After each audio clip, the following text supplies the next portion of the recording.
तो आज थैलू पढ़ते हुए क्या पढ़ रहे हो थैलू? भारत एक परिचय। अच्छा, भारत की राजधानी क्या है? भारत की राजधानी दिल्ली।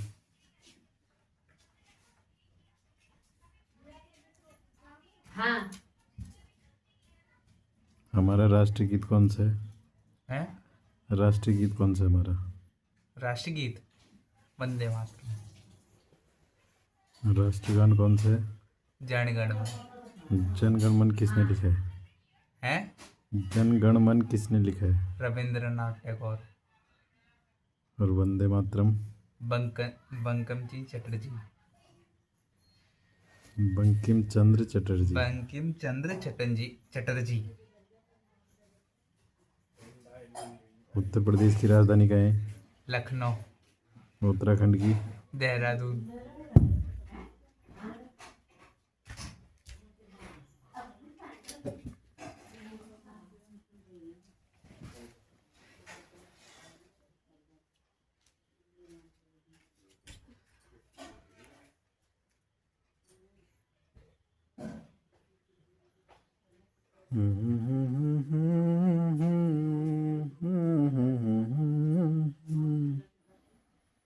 मेरो जन्मभूमि मेरो पहाड़ा।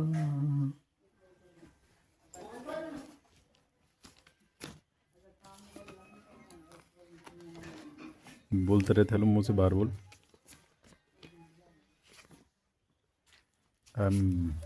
बोलते रहे रे, क्या क्या पढ़ रहे तुम? शिक्षण संस्थाओं द्वारा सबसमान राष्ट्रीय ध्वज को फहराया जा सकता है। राष्ट्रीय गान। राष्ट्रीय ध्वज किस तिथि को अपनाया गया? राष्ट्रीय ध्वज किस तिथि को अपनाया गया? फहराया गया। अपनाया गया। अपनाया गया। राष्ट्रीय ध्वज पता नहीं, किताब में नहीं लिखा है। रुको।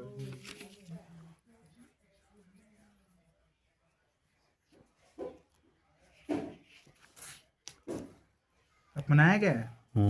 धर्म ईमानदारी। किस तिथि को? तिथि मतलब तारीख अच्छा, होता है। 26 जनवरी 2002। 2002? इसमें 1947। 22 जुलाई 1947। क्या लिखा उसमें? भारत की संविधान सभा ने राष्ट्रीय ध्वज का प्रारूप 22 जुलाई 1947 को अपनाया। हाँ, तो इतनी देर। राष्ट्रीय ध्वज तिरंगे में समान अनुपात वाली 3 आड़ी पट्टियां हैं। सबसे ऊपर गहरा केसरी रंग, शौर्य तथा त्याग का प्रतीक। बीच में सफेद, सत्य एवं पवित्रता का प्रतीक। और हरा रंग, जीवन एक समृद्धि का प्रतीक। सबसे नीचे है ध्वज की लंबाई चौड़ाई का अनुपात 3:2 है। सफेद पट्टी के बीच में नीले रंग का 24 तिल्लियां वाला चक्र है। चक्र में कितनी तिल्लियां होती हैं? 24, जिसका प्रारूप सन्नाथ में अशोक के सिंह स्तंभ पर बने चक्र से लिया गया है। इस चक्र का व्यास 3/4 सफेद पट्टियों की चौड़ाई जितना है। चक्र धर्म तथा ईमानदारी के मार्ग पर चलकर राष्ट्र को उन्नति की ओर ले जाने की प्रेरणा देता है। राष्ट्रीय ध्वज का उचित प्रयोग व प्रदर्शन एवं साहित्य द्वारा नियमित होता है। 26 जनवरी 2002 से ध्वज सहित भारत का स्थान भारतीय झंडा सहित 2002 में दिया गया। भारतीय झंडा सहित में दी गई व्यवस्था के अनुसार आम नागरिकों, निजी संस्थाओं, शिक्षण संस्थाओं द्वारा सम्मान राष्ट्रीय ध्वज को फहराया जा सकता है। राष्ट्रीय गान। रविंद्रनाथ टैगोर द्वारा रचित इस गीत को सर्वप्रथम 27 दिसंबर 1941 को भारतीय राष्ट्रीय कांग्रेस के कलकत्ता अधिवेश में गाया गया था। अधिवेशन। हिंदी पढ़नी नहीं आ रही तुझे ठीक से। इस गीत का प्रकाशन सर्वप्रथम वर्ष 1912 में तत्वबोधिनी तत्वबोधिनी पत्रिका में भारत विधाता शीर्षकों से हुआ गया है। जैसे वर्ष 1919 में अंग्रेजी अनुवाद मॉर्निंग सन ऑफ इंडिया नाम से प्रकाशित किया गया। पूरे गीत में 5 पद हैं। राष्ट्रगान में गीत के पहले 5 छंदों प्रथम पद को अपनाया गया है। संविधान सभा ने इस गीत के हिंदी संस्करण को 24 जनवरी 1950 को राष्ट्रगान के रूप में अपनाया। राष्ट्रगान गाने का समय लगभग 52 सेकंड है। कुछ अवसरों पर राष्ट्रगान को शैक्षिक रूप में गाया जाता है, जिससे इसकी प्रार्थना व अंतिम पंक्तियां लगभग 20 सेकंड में गाई जाती है।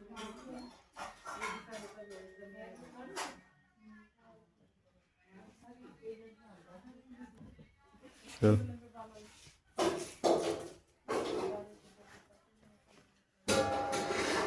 सुप्रसिद्धिकार बंकिम चंद्र चटर्जी ने वर्ष 1882 में प्रकाशित अपने उपन्यास आनंद मठ में संस्कृत में रचित इस गीत को लिखा। ये गीत वर्ष 1996 में सर्वप्रथम भारतीय राष्ट्रीय कांग्रेस के अधिवेशन में गाया गया। संविधान सभा ने 24 जनवरी 1950 को राष्ट्रगान के साथ साथ इसे भी राष्ट्रगीत के रूप में अंगीकृत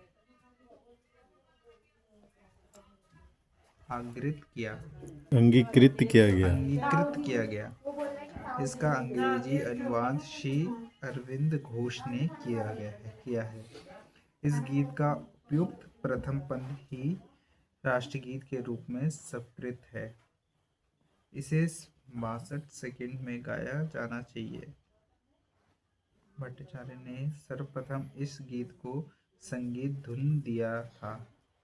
फिलहाल इसे पन्नालाल घोष द्वारा बनाई गई धुन पर गाया जाता है।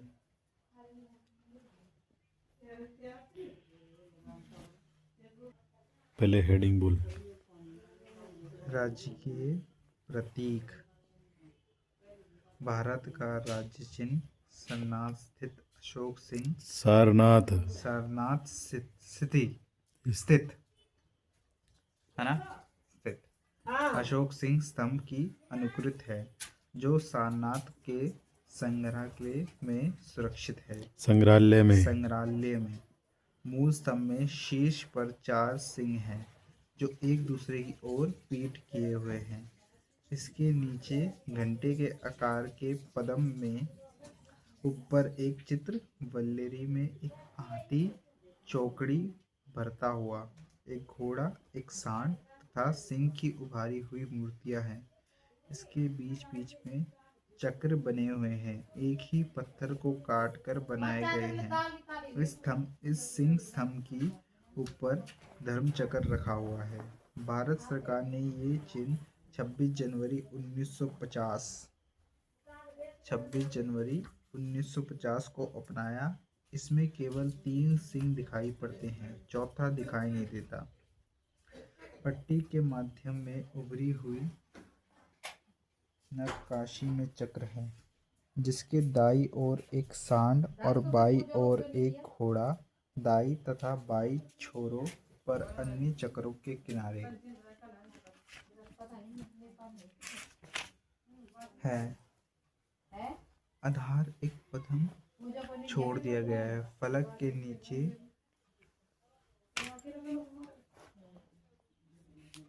सूत्र सत्य में जयते देवनागरी लिपि में अंकित है, जिसका अर्थ है सत्य की विजय होती है, सत्य की ही विजय होती है। राष्ट्रीय पंचांग ग्रेगोरियन कैलेंडर के अलावा देश में शंख सल्तनत पर आधारित राष्ट्रीय पंचांग है, जिसका प्रथम महीना चैत्र है और सामान्य पंचांग बोलते हैं। पंचांग और सामान्य वर्ष 365 दिन का होता है 22 मार्च 1957 1800 को निम्नलिखित सरकारी उद्देश्यों के लिए अपनाया गया। पहला, भारत का राजपथ। दूसरा, आकाशवाणी के समाचार प्रसारण। भारत सरकार द्वारा जारी किए गए कैलेंडर और भारत सरकार द्वारा नागरिकों की संबोधित सरकारी सूचनाएं। राष्ट्रीय पंचांग के 12 महीने हैं। पहला चैत्र, दूसरा बैसाख, तीसरा ज्येष्ठ, चौथा पोष, पांचवा श्रवण, 6 भद्र, 7 अश्विन, 8 कार्तिक, 9 मार्गशीर्ष, 10 पोष, 11 मध और 12वां फाल्गुन।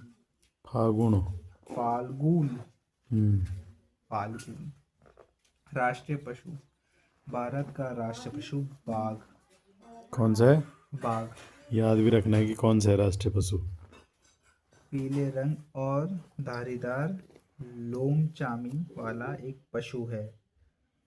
शालीनाथ, दृढ़, फुर्ती और अपार शक्ति के कारण बाघ को भारत के राष्ट्रीय जानवर के रूप में घोषित किया गया है। इसकी 8 प्रजातियों में से भारत में पाई जाने वाली प्रजातियों को रॉयल बंगाल टाइगर के नाम से जाना जाता है। उत्तर पश्चिमी भारत को छोड़कर शेष संपूर्ण देश में ये प्रजाति पाई जाती है। देश में बाघों की घटती हुई संख्या के प्रवृत्ति को थामने के लिए अप्रैल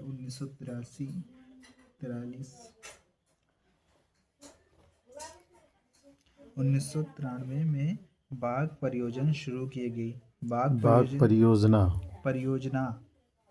बाघ परियोजना के अंतर्गत देश में अब तक 43 बाघ अभयारण्य स्थापित किए गए हैं। राष्ट्रीय पक्षी। भारत का राष्ट्रीय पक्षी मयूर है। हंस के आकार के इस रंग बिरंगे पक्षी का गर्दन लंबी, आँख के नीचे एक सफेद निशान और सिर पर पंख के आकार की कलगी होती है। कलगी। मादा मयूर का रंग भूरा होता है। वह नर मयूर से थोड़ी छोटी होती है और उसकी पूंछ बड़ी नहीं होती है। नर को दरबारी नाच, पंखों को घुमाना और पंखों को संवारना सुंदर दृश्य होता है। मयूर भारतीय उपमहाद्वीप में सिंधु नदी के दक्षिण और पूर्व के लेकर जम्मू कश्मीर, आसाम के पूर्व, मिजोरम के दक्षिण से लेकर पूरे भारतीय प्रायद्वीप में व्यापक रूप से पाया जाता है। भारतीय वन्य प्राणी सुरक्षा अभियान 1972 के अंतर्गत इस पूर्ण संरक्षण प्राप्त है। राष्ट्रीय पुष्प। भारत का राष्ट्रीय पुष्प कमल है। इसे कमल बोल रहा है। कमल बोला। कलम बोला तो नहीं, कमल। रिकॉर्डिंग सुनाओ मैं तुझे। हाँ। राष्ट्रीय पक्षी बाघ। इसे प्राचीन भारतीय कला और पुराणों में इसका एक महत्वपूर्ण स्थान है।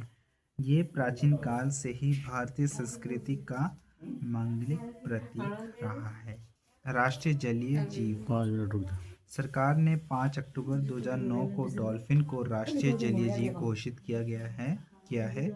ये स्तनधारी जातु पवित्र गंगा की शुद्धता को भी प्रकट करता है, क्योंकि ये केवल शुद्ध और मीठे पानी में ही जीवित रह सकता है।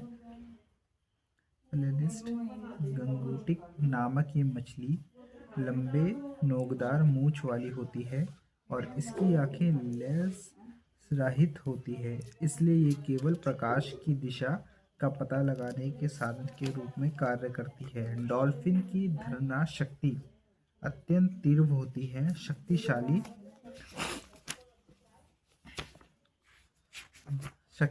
ध्वनिश तथा प्रतिध्वनि निर्धारण की क्षमताओं से ये अपने शिकार का पता लगाती है। इसे स्थानीय तौर पर कहा जाता है क्योंकि ये सांस लेते समय ऐसी ही आवाज़ निकालती है। इस प्रजाति को भारत, नेपाल, भूटान और बांग्लादेश की गंगा, मेघना और ब्रह्मपुत्र नदी में तथा बांग्लादेश की कर्णफूली नदी में देखा जा सकता है। डॉल्फिन भारत की एक महत्वपूर्ण संकट पन्ना क्या और इसलिए इसे वन्य जीवन संरक्षण अधिनियम 1972 में शामिल किया गया है। राष्ट्रीय नदी प्रधानमंत्री मनमोहन सिंह ने 4 नवंबर 2008 को भारत की सबसे लंबी 2510 किलोमीटर नदी गंगा को राष्ट्रीय नदी के रूप में घोषित किया है। ये हिमालय की गंगोत्री ग्लेशियर में भागीरथी नदी के नाम से बर्फ के पहाड़ों के बीच जन्म लेती है। इसमें आगे चलकर अन्य नदी जुड़ती हैं जैसे कि अलकनंदा, यमुना, सोन, गोमती, कोसी और घग्गरा। गंगा नदी का बेसिन विश्व के सबसे अधिक उपजाऊ क्षेत्र के रूप में जाना जाता है और ये सबसे अधिक घनी आबादी निवास करती है। नदी पर 2 मुख्य बांध बनाई गई है, एक हरिद्वार में है और एक दूसरा परका। गंगा नदी को हिंदू समुदाय में पृथ्वी की सबसे अधिक पवित्र नदी माना जाता है। गंगा नदी बांग्लादेश के सुंदर वन द्वीप में गंगा डेल्टा पर आकर व्याप्त हो जाती है और इसके बाद बंगाल की खाड़ी में मिलकर इसकी यात्रा पूरी होती है। मुद्रा चिन्ह भारतीय रूप का प्रतीक चिन्ह अंतर्राष्ट्रीय स्तर पर आदान प्रदान तथा आर्थिक संबद्धता को परिलक्षित कर रहा है। सबसे रुपए का एक नया प्रतीक देवनागरी लिपि के आर और रोमन लिपि के अक्षर आर को मिलाकर बना है जिसमें प्रतीक रूप भी बनी हुई है और वह रेखा हमारे राष्ट्रीय ध्वज तथा बराबर के चिन्ह को प्रतिबिंबित किया है। भारत सरकार ने 15 जुलाई 2010 को ये चिन्ह को स्वीकार कर लिया है। ये चिन्ह भारतीय प्रौद्योगिकी संस्थान IIT मुंबई के post graduate designer D Uday Kumar ने बनाया है। इस चिन्ह को वित्त मंत्रालय द्वारा आयोजित एक खुली प्रतियोगिता में प्राप्त हजारों डिजाइनों में से चुना गया है।